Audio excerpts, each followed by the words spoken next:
Good morning, everyone.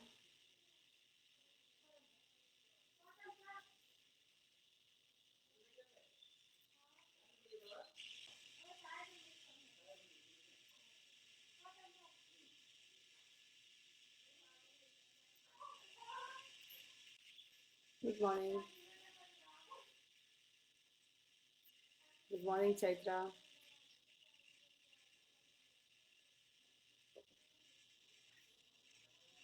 Good morning, Madevi. Good morning, Shirisha. Good morning, Rashid. Good morning, Bharat. Good morning, Naveen. Good morning, Abhesh. Good morning, Kishan. Good morning, Shashikant. Good morning, Zulfati. Good morning, Rupa. Good morning, Arifuddin. Good morning, Abash. Good morning, Bharti. Good morning, Nagma. Rajesh, good morning. Amreen, good morning. Lakshmi, Balaji, good morning. Shilpi, good morning. Hanumesh, good morning. Ashu, good morning.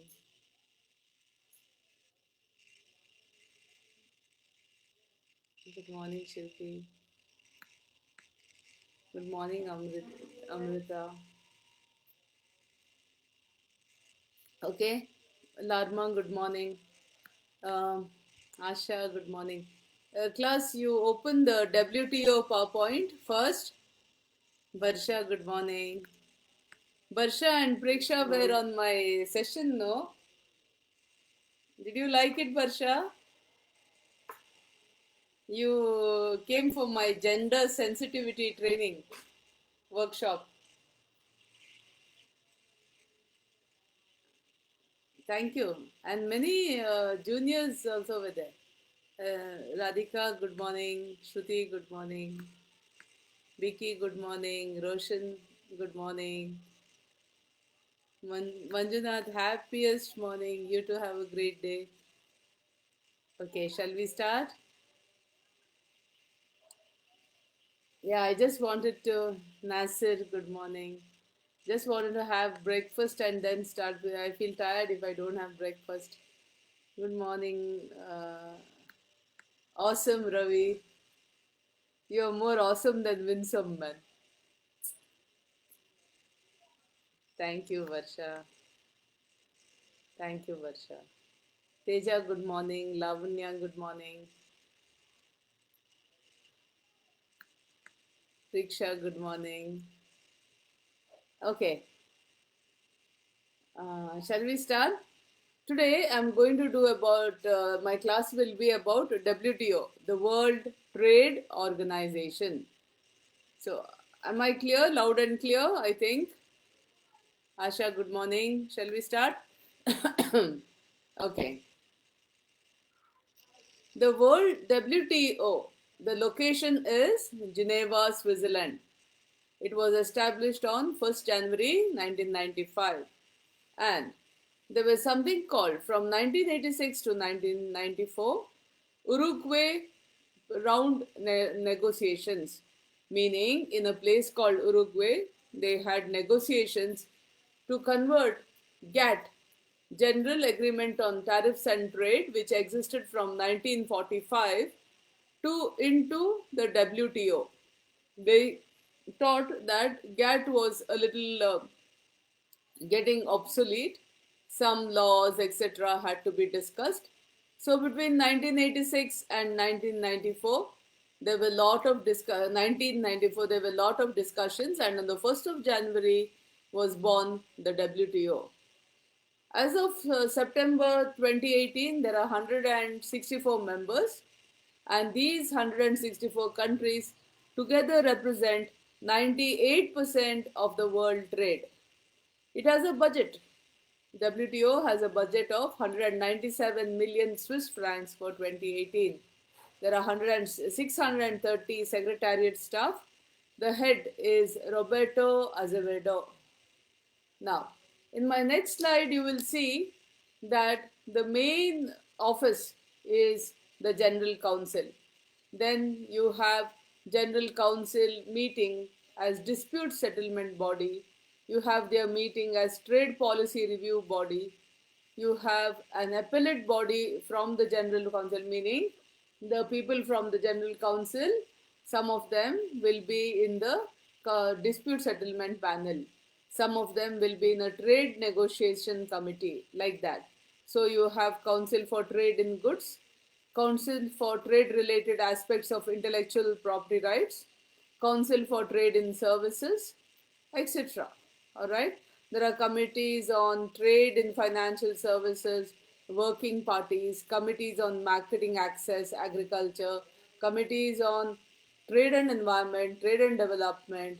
There is also for some plurilateral information technology agreement committee, plurilaterals in trade in civil aircraft committee, government procurement committee, all this. There are some working parties on accession, trade, debt and finance, trade and technology transfer.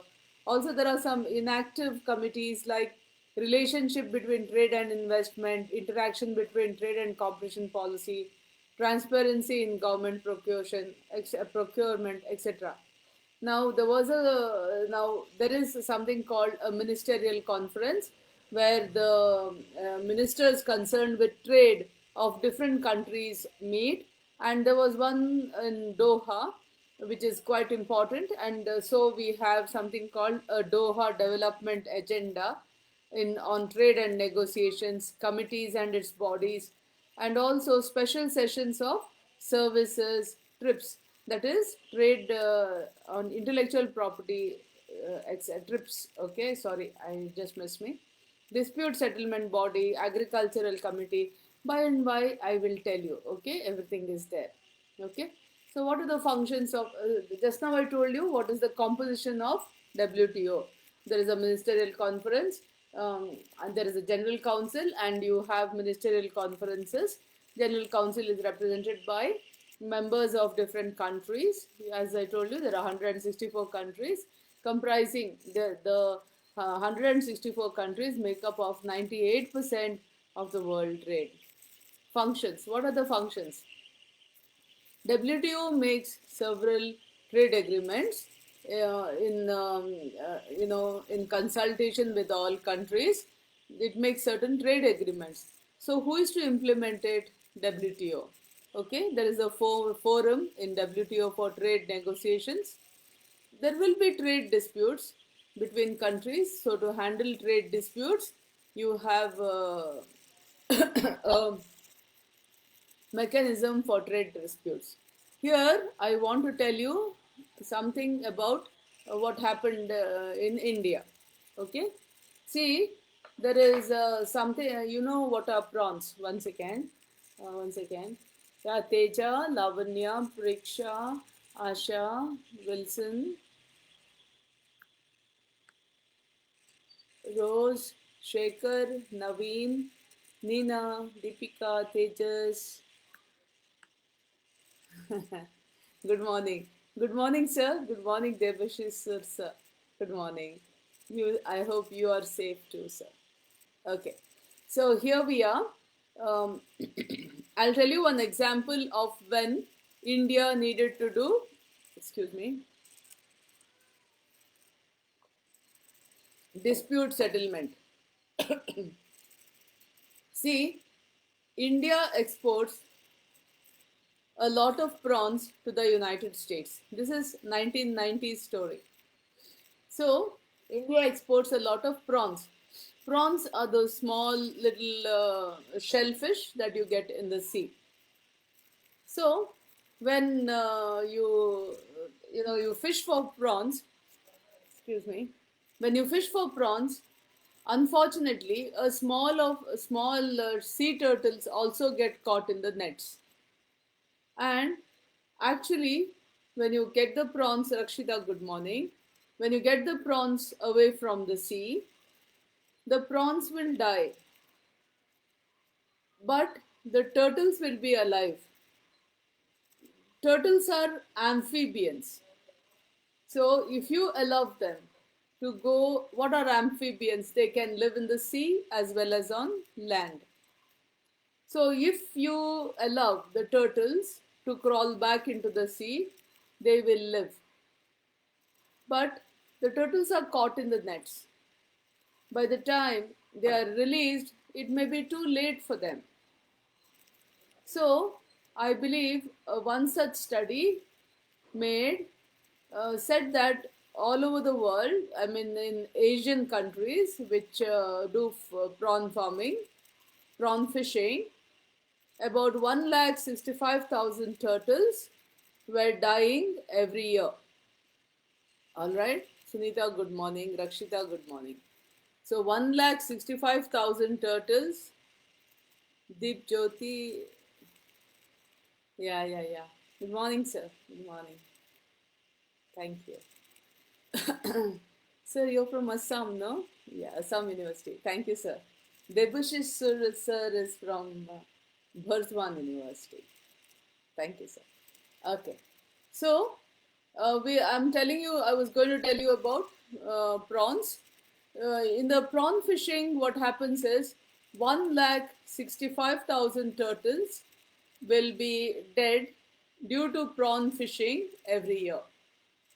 So, in the United States, a group of environmentalists made an issue about it, and they said that uh, they should they tried to bring in laws, but it took some years. Finally, they implemented a law. See, the bill was passed, and when they implemented the law, they said that uh, India and other countries should make turtle friendly nets. What do you mean by turtle friendly nets? It means obviously there should be some small holes in the nets by which the turtles can crawl out from the nets and live. But you see, if you make a hole in the net, lot of prawns will also fall out. Will farmers agree? Fishermen agree? Fishing farmers. So this was an issue. In 1995, 96, around that time, the US passed a law saying that we will not buy from countries, prawns from countries, Pavan, good morning. We will not buy, Tejas, good morning. Yes. We will not buy from prawns from countries who do not use turtle friendly nets. Now, India, Burma, Thailand, and one more country, one of these countries was using turtle friendly nets, but they all got together and they went for dispute settlement to the WTO because they said the accusation was extraterritorialism. I repeat, territorialism, meaning you are interfering in a territory where it is not yours. See, what do you mean by territory? Every country, see, when you measure miles in the sea, you measure in nautical miles. Nautical is Nautical. Anjali, good morning. You can check on Google after class. Nautical miles. So, from every country's border, 200 nautical miles belong to that country. Now, around India's coast, India claims 200 nautical miles from any port, any coast towards the sea. 200 nautical miles belong to that country. Whereas after that, it is international waters. So, when you tell us that you should use, turtle friendly nets, you're telling us how to do fishing in our waters, which is not correct. So, extraterritorialism, territorialism. So, because they claimed that America was using extraterritorialism and went to court with the WTO. Okay, so this is one example of how disputes can happen in international business. Zuhra, good morning. Okay, so here we are. So next is, after I repeat the functions of WTO, administering WTO trade agreements. Please follow the slides. This is slide number 3. Forum for trade negotiations, handling trade disputes, which I already finished now. Next, monitoring trade policies.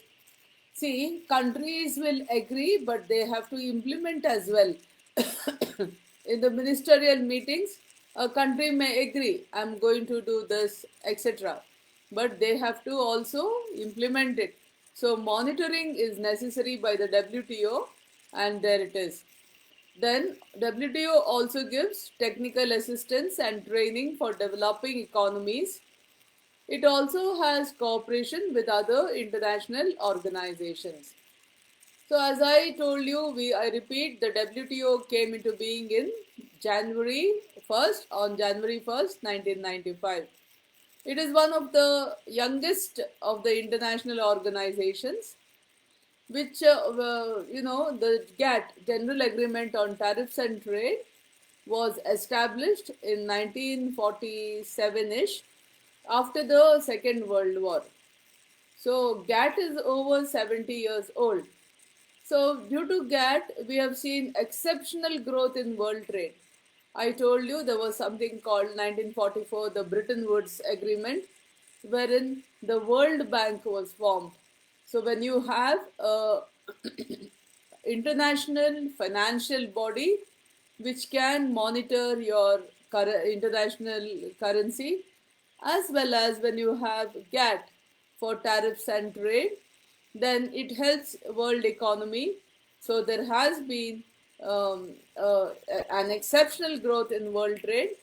Merchandise exports have grown by 6% annually. Now, for all economic expansion of all countries, world trade has helped greatly. In 2016, the world exports were 250 times what was in 1948, and this is really good improvement. So the GATT initially, which was there for 70 years, and the WTO have helped to create a strong and prosperous trading system, which has contributed to unprecedented growth. Now, how did the WTO come up? Because there was the negotiations from 1986 to 1994, held under the GATT only.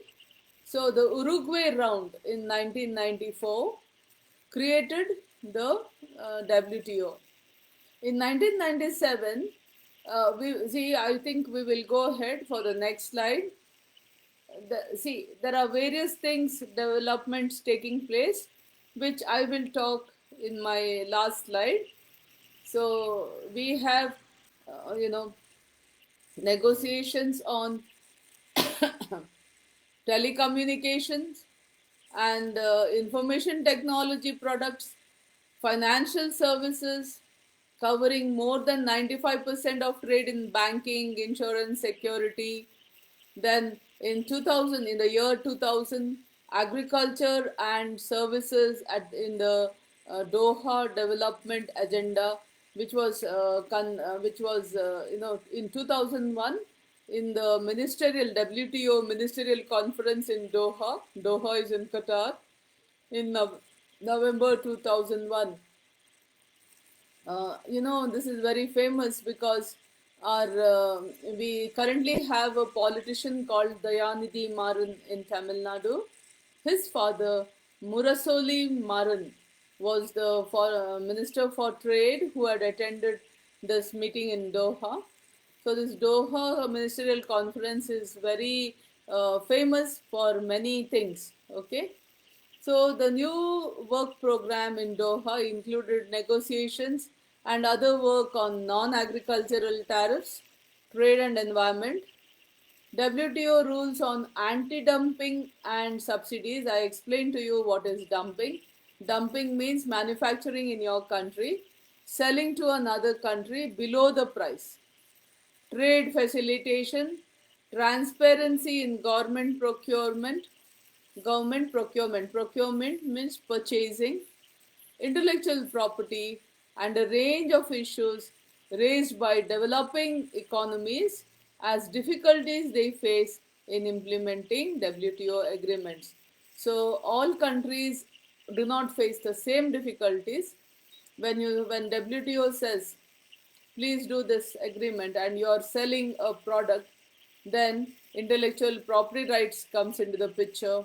Lot of things come into the picture. So excuse me, whatever issues were brought up by countries were solved in the Doha conference. Now there is a WTO rule book. Whenever there is a negotiation done, the rule book, it is written in the rule book. A revised government procurement agreement, meaning how governments should buy, adopted at the WTO's 8th Ministerial Conference in the year 2011, expanded the coverage of the original agreement by an estimated US dollars of 100 billion a year. In Bali in 2013, at the 9th Ministerial Conference, WTO members struck the agreement on trade facilitation. What does this help? It aims to reduce border delays by slashing red tape. Red tape means bureaucracy. Too many papers, too many licenses, too many officers and people to go through for permission, etc. So for all this, when you have too much of bureaucracy, we call it red tape. So to reduce red tape, making trade border agreements simple. When fully implemented, this trade agreement, which is the first multilateral accord reached at the multilateral, meaning many countries joined together, reached at the WTO, will cut trade costs by more than 14% and will lift global exports by as much as 1 trillion US dollars per year. What does this mean? See, when you go to a border and you want to transfer goods, there will be too much of red tapeism. You have to pay this, you have to pay that, this tax, this that octroi, non-tariff barriers, etc., etc. So many countries have agreed to open their borders for goods. Have minimal, maybe single window or something like that. So this has cut trade costs.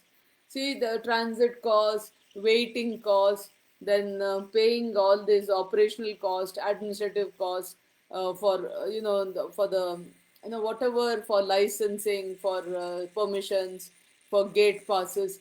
All this it has reduced by 14%. So global exports will be faster. The expansion, then there is the expansion of the Information Technology Agreement. It was concluded at the 10th Ministerial Conference in Nairobi in 2015. It eliminated tariffs on an additional 200 information technology products valued at over 1.3 trillion US dollars per year.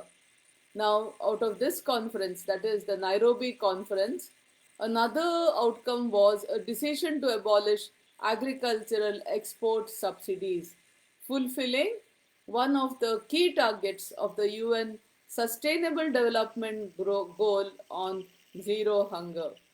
See, agricultural export subsidies is a controversial topic.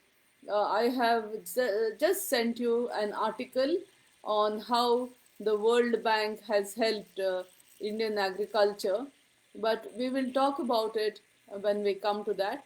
So, whether agricultural subsidies must be given to farmers or no, what does it mean, what is the support that Indian government gives to India farmers, all this we will see later on. I have sent you an article, we'll talk about it. Okay, an amendment to the WTO's intellectual property agreement was made possible in the year 2017. What did it do? It eased poor economies' access to affordable medicines. Meaning the intellectual property agreement was loosened so that some poor countries where sometimes the medicines become costlier because of the intellectual property rights, because of the patents etc. they have on the medicines. So this an amendment was made so that many poor economies had access to medicines which were made more affordable. Also, the trade facilitation agreement came into force. So, there are many agreements that the WTO makes. Please go into slide number 9. WTO members operate a non-discriminatory trading system which gives clearly their rights and their obligations. Each member receives guarantees that its exports will be traded fairly and consistently in other members' markets. Now, see, when goods come from country A to country B, if country B puts some border tariffs, octroi, taxes, etc., the goods of country A cannot be priced competitively in country B as compared to country B's products. So people will compare the price and say our own country in country B, they'll say our own goods are cheaper. Why should we buy country A's products? So this kind of thing, when you have a WTO agreement, this kind of thing should not happen. The goods entering a country after agreements should not be made competitive, priced higher because of border tariffs, etc. So each member receives guarantees. Same thing. A's goods in B country, B country's goods in A country will be treated with the same respect as they have agreed in the WTO. So each member receives guarantees that its exports will be treated fairly and consistently in other members' markets. So they promise to do the same for imports in its own market, like A for B, B for A. The system also gives developing economies some flexibility in implementing their commitments. So if you are a developing country and you are weak in some area, so they give you some time or some, you know, um, lesser, stricter enforcement till you get better. So when did it when did it for goods? We'll come into the slide 10, which is for goods. From 1947 to 1994, the GATT was the forum for negotiating lower tariffs and other tariff barriers. The text of the GATT spelled out important rules, particularly non-discrimination. Non-discrimination for goods, I have just explained. Since 1995, the Marrakesh Agreement establishing the WTO and its annexes, that is, including the updated GATT, has become the WTO's umbrella agreement. It has annexes. Annexes means annexures like additional, uh, uh, you know, um, you modify your policy, you regulate, you add something, you delete something, you sequence something. So all these are annexes dealing with specific sectors relating to goods such as agriculture and with specific issues such as product standards, subsidies and actions taken against dumping. A recent significant addition was the Trade Facilitation Agreement, which entered into force in 2017. Excuse me, we'll go to the next slide. We are talking here about services. Please excuse me. We just finished goods. We are talking about services. Banks, insurance firms, telecommunication companies, tour operators, hotel chains, and transport companies looking to do business abroad enjoy the same principles. Just as your goods, no? So even all these services are enjoyed. If country A's people go into country B, or country B come into country A, in country A they are treated, country B people are treated like their own. Similarly, in country B, country A people treat them as their own. So these principles appear in GATS. Please note what is GATS. General Agreement on Trade in Services. Okay, GATS is General Agreement on Trade in Services. This is an important abbreviation when you use WTO. So WTO members have also made individual commitments under the GATS stating which of their service sectors they are willing to open and to foreign competition and how open those markets are. So the countries will tell you which sectors, like you have banks, you have insurance firms, telecommunication, tour operators, hotel chains, transport, excuse me, which of these I'm willing to open for foreign competition and how much percent can you come in. Okay, not 100%, some percent, which will, as you go on, they will increase. The WTO's intellectual property agreements, IPRs, intellectual property rights. Now, the WTO's, that is called WTO's intellectual property agreement, contains rules for trade in ideas and creativity. The excuse me. The rules state how copyrights are for books, etc., patents for products, trademarks for products, geographical names used to identify products. Excuse me. I want to tell you one example here.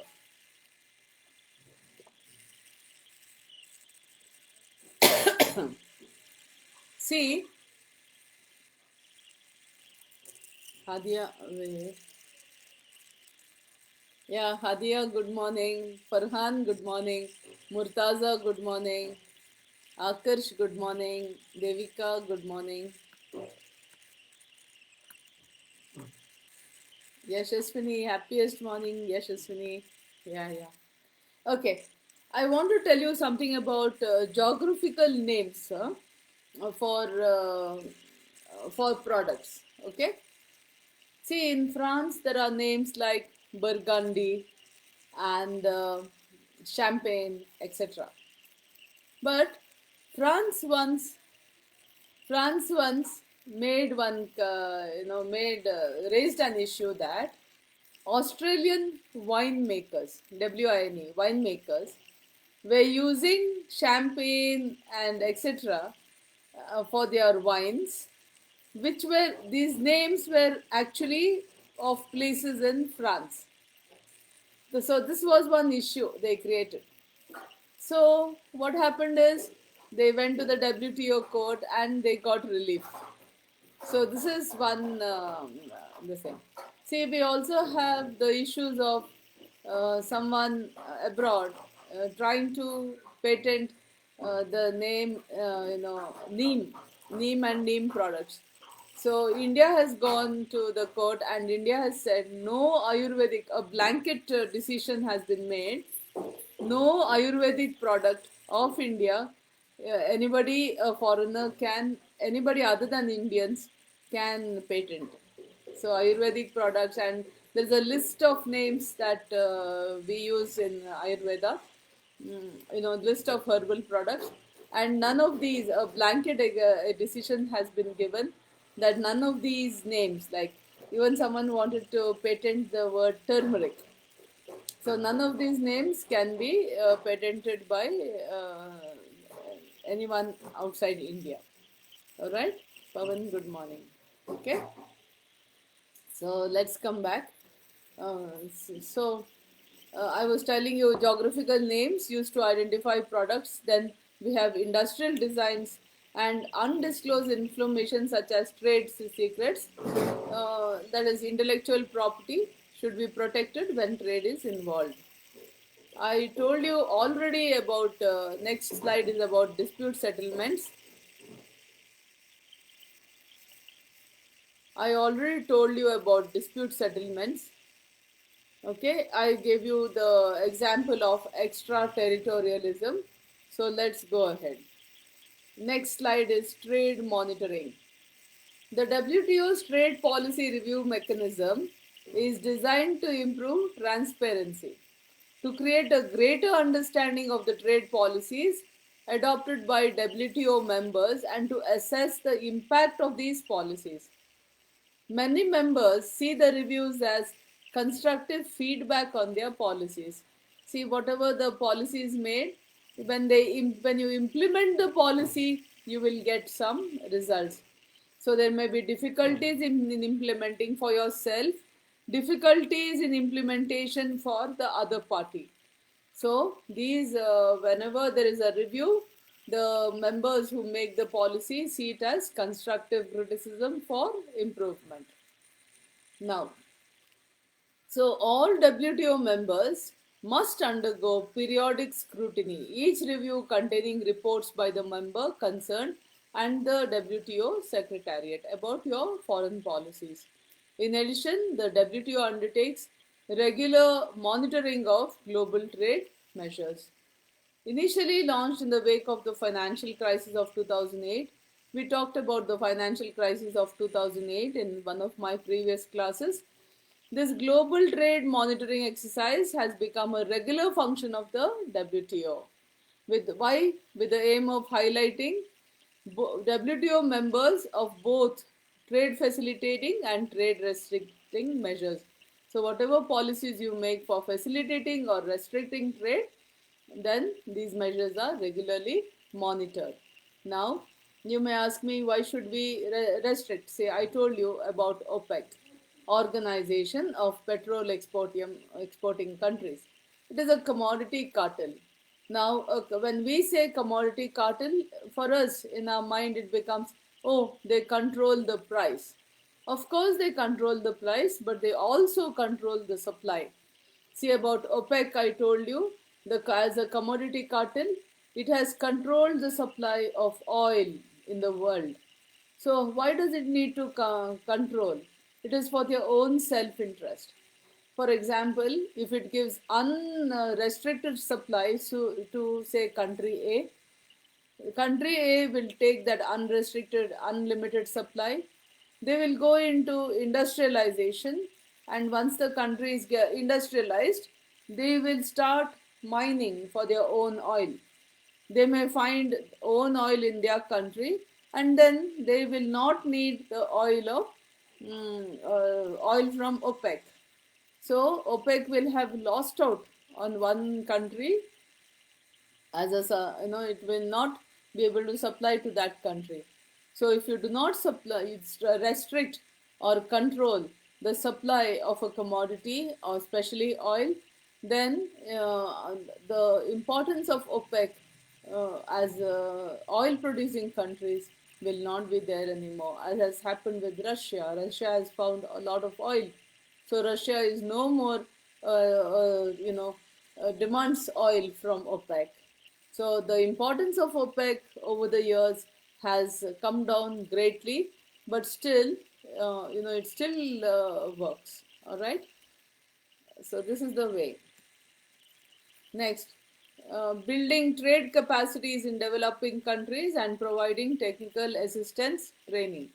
With this, I will conclude my class on WTO. Hope you liked it. Shall I go ahead? I want to do a little bit about the World Bank. Shall I go ahead, class? I hope you liked it. WTO will be a major question, at least for 5 marks, if not 10 marks. So you should, I think what we have covered is more than in today's class. If you reproduce that in your exam answer, it is pretty good. Okay. With this, I will go on to another this thing called Eric. I think the countries won. Yes, turtle friendly nets. It was like US was told you cannot interfere in India and other countries. I forgot to tell that. No, yeah. America was told you are going into extraterritorialism.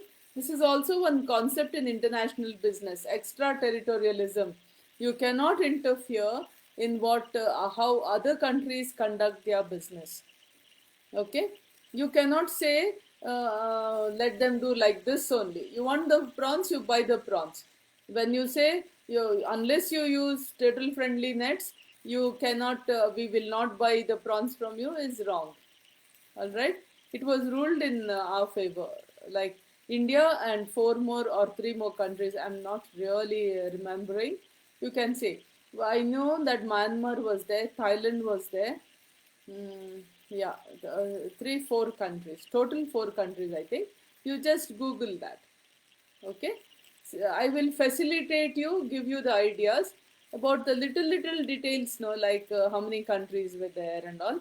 You Google it, you'll learn more. Maybe I have missed something, you will learn more, but I will just bring to you that such a case exists. Okay, thanks Eric, I love the question. Very good. Okay, shall we go ahead? Now, I want to talk to you about the World Bank. I will just, you take the slide of the World Bank, please, all of you. So, once again.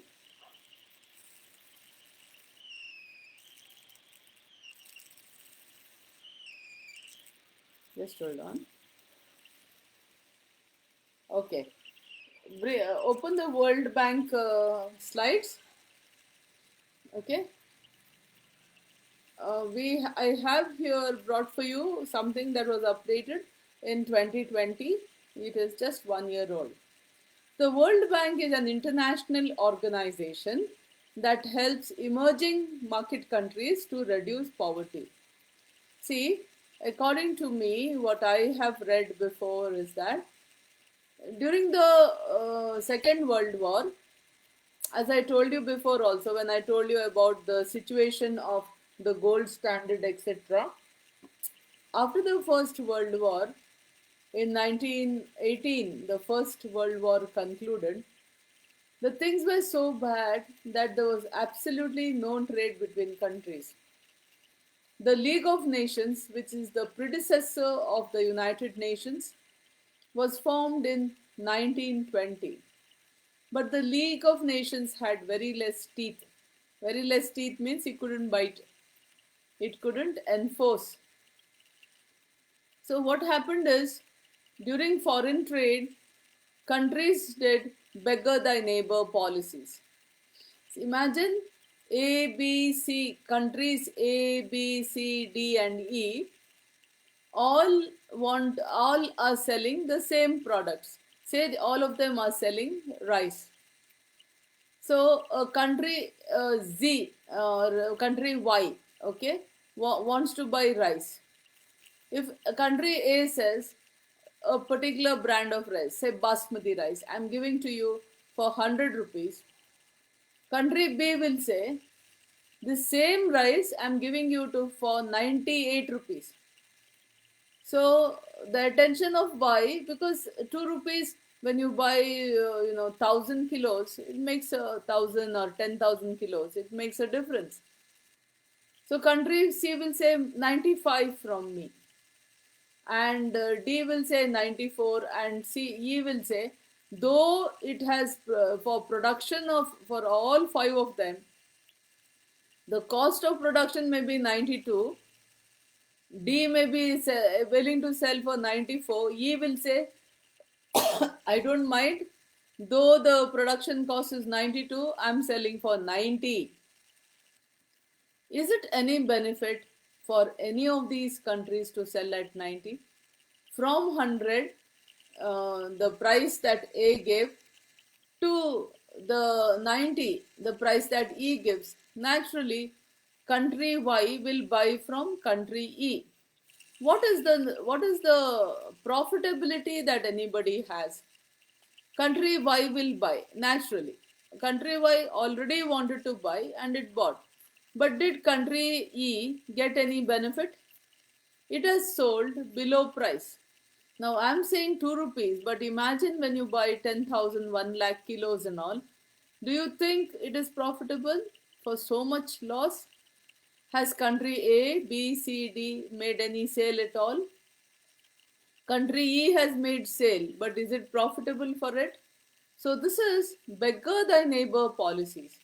So beggar thy neighbor policies were happening for a long time, and during the Second World War, which began in 1939 and ended in 1945, towards the end of the war, countries thought that we are really going into bad times. It's time we sat down and did something about an international monetary system. So in 1944, there was a Bretton Woods agreement, and let us see what happened then. So the World Bank, see, especially after the Second World War, many countries were in dire straits. Dire straits means poverty ridden. So whenever you're poor and you want to develop, say, a man has no job, okay, and he wants to start a business. He wants to sell vegetables. To sell vegetables, he has to buy the vegetables. He has to buy a vegetable cart. He has to buy transport or he has to pay for transport to go to the main market, and he has to pay there for the produce. He has to pay for transport from the main market, say to my area, if he wants to sell the produce in my area. So you can imagine he requires money. So where would this money come from? Similarly, imagine a country to go get away from poverty. It has to industrialize. It has to develop its agriculture. It has to develop many of its industrial sectors. So it requires money. So the World Bank came into force uh, initially to help only European countries. The main aim was to help European countries. In fact, I think France was the first country to take a loan from the World Bank. Okay, so the first goal of World Bank is to end extreme poverty. The aim is it wants no more than 3% of people to live on $1.9 a day or less by 2030. The second goal is to promote shared prosperity. If there is prosperity, let us share it. There shouldn't be disparity of income, the very rich and the very poor. No. It wants to improve the incomes of the bottom 40% of the population in each country. So, since 1947, the World Bank has funded 12,000 projects. It's not a bank in the conventional sense of the word. It consists of the IBRD, that is International Bank for Reconstruction and Development. This bank, this IBRD provides loans, credits, and grants also. The second organization of the World Bank is the International Development Association. It gives IDA gives soft loans, that is no interest loans to low income countries. In fact, in Karnataka, a lot of borewells were made, and these borewells were funded in 1990, I think, and these borewells were funded by the IDA. So the World Bank works closely with three other organizations of the world. The first is the International Financial Corporation, IFC. It provides investment, advice, and asset management to companies and governments. So the IFC has three things. It provides investment, it gives you advice, all kinds, technical advice, agricultural advice, financial advice, and also asset management, how to manage your assets and liabilities to companies and governments. The next important thing is the MIGA. MIGA is the Multilateral Investment Guarantee Agencies. It ensures lenders and investments against political risks such as war. See, we all need insurance for our business, but who will give you insurance to go to a country where you may lose everything? Suppose the regime changes, the regime or the government changes, then you may say the government may tell you, leave the country, we do not want to do business with foreigners like you. So these kind of risks are covered by the MIGA. Then the third one is the International Center for the Settlement of Investment Disputes, ICSID. International Center is IC. Settlement of Investment Disputes is SID. So investment disputes between investors and countries. Suppose there is foreign institutional investment in a country, and there is something like interest is not given or installment is not given back, etc., then ICSID gets involved.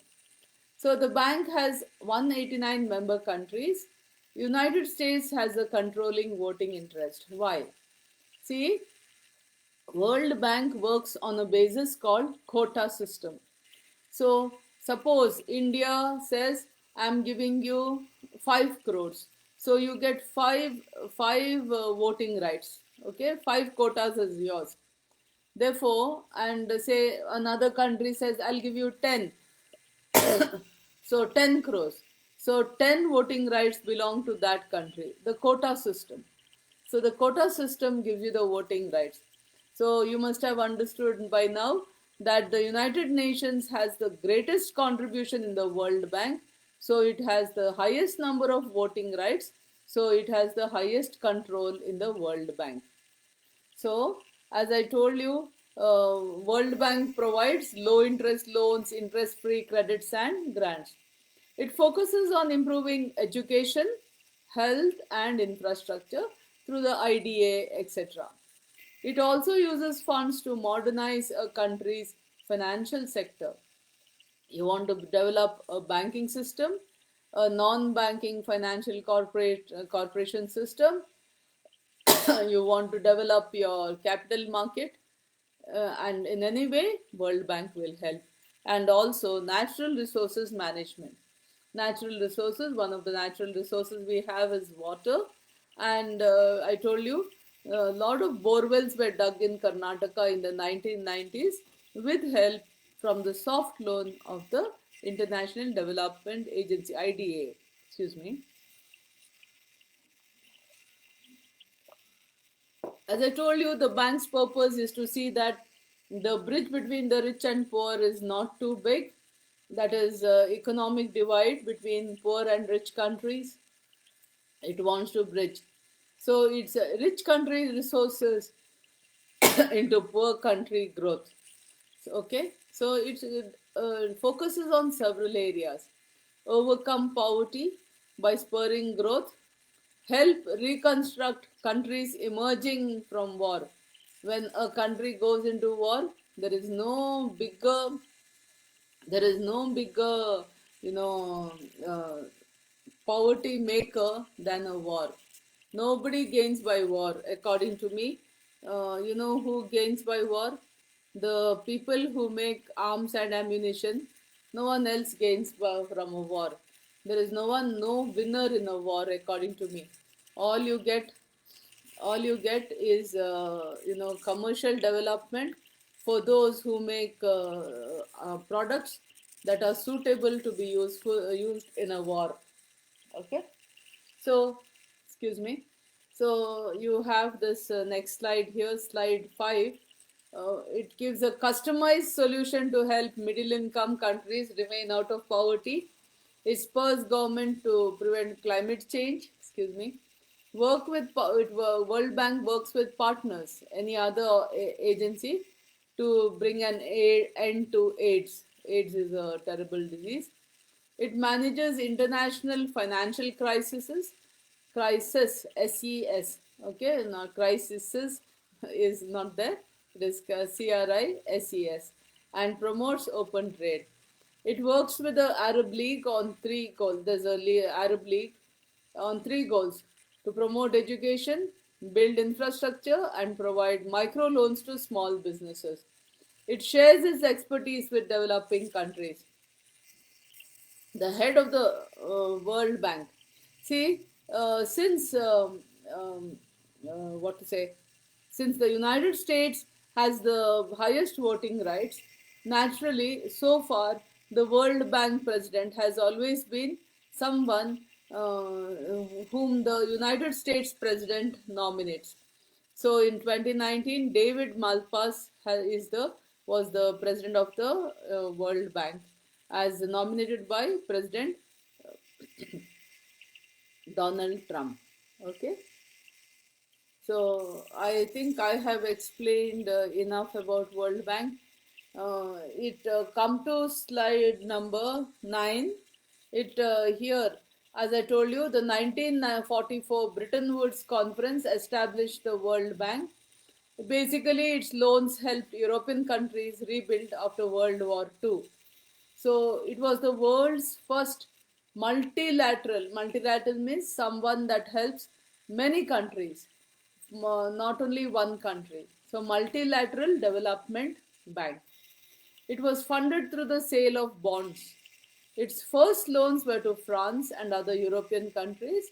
Since then, it has worked with all countries. See, there is something that you have to know about the World Bank here. World Bank lending became controversial. Many countries use their loans to prevent a debt default. Their debt was often a result of overspending and extensive borrowing. See, some countries spent, didn't have money, borrowed, spent it all, again borrowed, spent it all. So, to cover this debt, they started borrowing from World Bank. So, what happened is they devalued their countries. They devalued their currencies. So, devaluation of currencies with the help of World Bank loans caused hyperinflation. So, the World Bank said, we are going to, whenever you want some loan, we are going to have some measures. What measures? Austerity measures. Austerity measures means don't spend. Austerity means, like, living very simply. So you shouldn't spend on this, you shouldn't spend on that, etc. So if you wanted loan from World Bank, they would say cut back on this, cut back on spending, and your currency should not be devalued, etc. But what happened? It caused a recession. If people don't spend, the goods will not be bought. When the goods will not be bought, money is not flowing. When money is not flowing, then there is no production, there is recession. So this happened. So there are two things here that you have to understand. Okay. So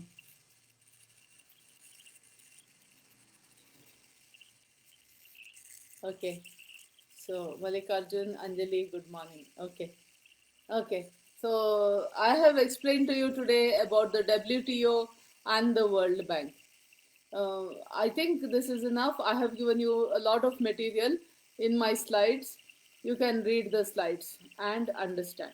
Okay, now there is something I want to talk about Indian agriculture. We will go into the material I have given you. Okay. In Indian agriculture, there is something called minimum support price.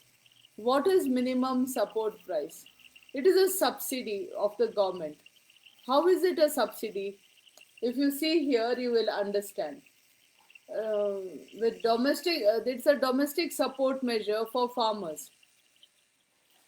Minimum support price is the price that the government of India fixes from time to time for a particular crop, at which rate the excuse me the Food Corporation of India and other state agencies buy the crop from the farmers. All right, the government fixes the rate from time to time.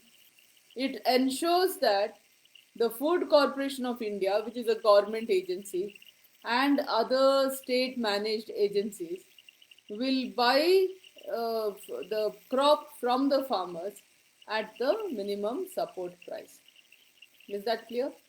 So that there is a little controversy that if India gives minimum support price, you are giving agricultural subsidies, and agricultural subsidies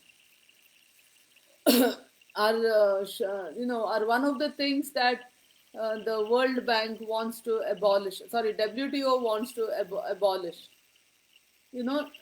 as time goes on.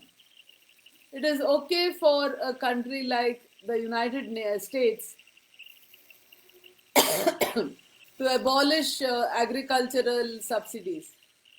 But initially, the United States government also gave agricultural subsidies to its farmers.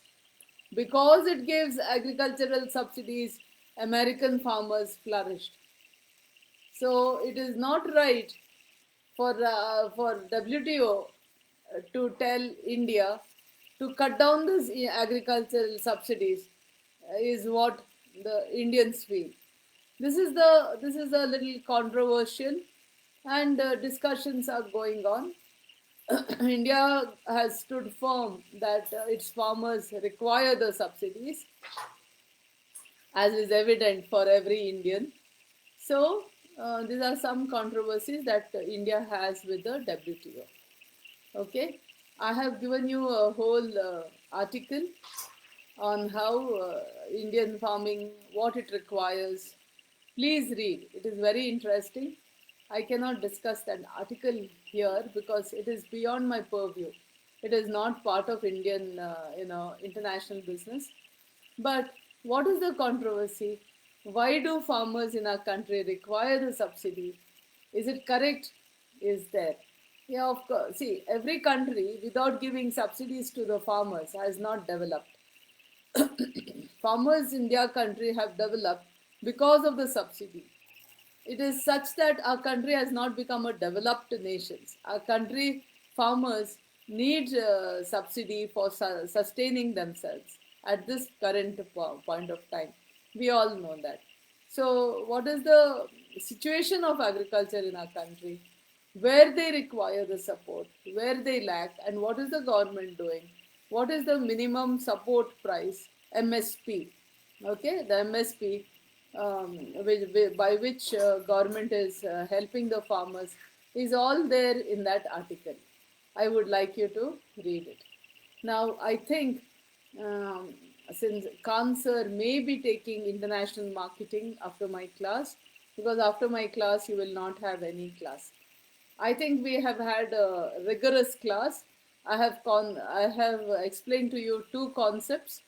The first one was all about the World Trade Organization, its evolution, its functions, and one or two case studies about the international trade disputes. And also, I've talked to you about the World Bank. In the World Bank, we will not just ask the question about the World Bank, we'll talk about international financial institutions.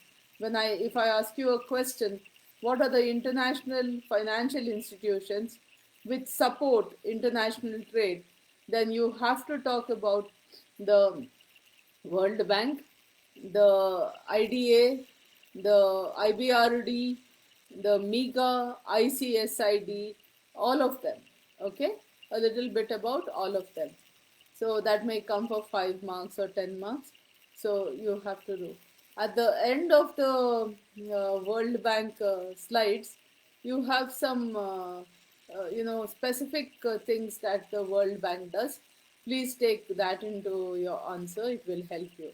Okay, with this class, I think I will conclude. I will be back on Wednesday. Tell the juniors their classes will begin on Wednesday night. Okay. I want to give them a little break because they have been working till Tuesday or Wednesday last. So let them put their notes and other things, material together, because the first semester exam has not been done yet. So let them keep everything ready. So by the time we finish, let them be ready for the second semester classes with an open mind. Okay. I also want to thank Yashaswini and Rashid, Maiwan, Teja, and all of you who helped me review my chapters of the book. Thank you very much. Okay.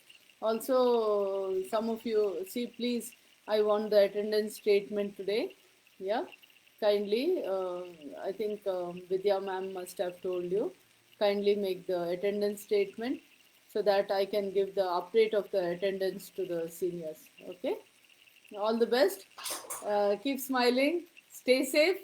Stay healthy. Thank you for being attentive listeners. I hope you enjoyed my class. God bless. Stay healthy. Stay smiling. A big smile to all of you and return that smile to me. Jai Hind and Jai Karnataka.